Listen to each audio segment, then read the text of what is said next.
වෙලාවක ජීවිතේ පසුගාමී වෙන්න එපා. ලස්සනට ඉන්න. ලස්සනට ඉන්න. ඇයි ලස්සනට ඉන්නේ? ඒක තමයි අන්තිම ඇඳුම. ඒක තමයි අන්තිම මොහොත. ඕගොල්ලෝ නම් අන්තිම මොහොතේ ඉන්නේ කැතටනේ. මම දන්නේ කී තියෙන අනිත් පැත්ත. අන්තිම මොහොතේ ලස්සනට ඉන්නවා.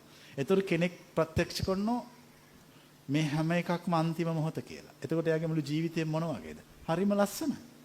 අන්තිම මොහොත ජීවත් වෙන්නේ. අන්තිම කෑම කන්නේ, අන්තිම වතුර පුර බොන්නේ, අන්තිම වචනේ කතා කරන්නේ. ඒතර මුළු ලයිෆ් එක ඕනතරට වඩා එන්ජොයි කළා.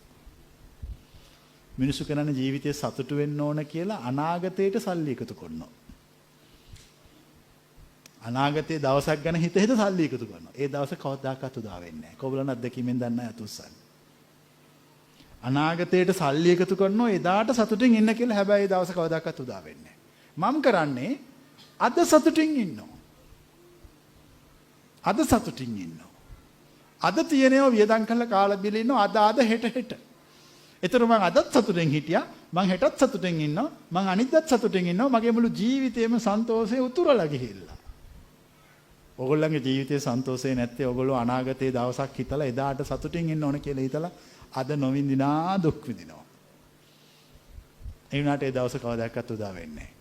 අපි කරන්නේ ඒව අතෑරලා දාලා අද මේ වෙලාවේ හොඳට කාලා බීලා හැමෝටම උදව්පදව් කරලා යහපත් දේවල් කරලා Tamanට තියෙන කාට හරි ඔක්කොටම බෙදලා දීලා සන්තෝෂෙන් ඉඳලා මේක ඉවර කරලා දානවා.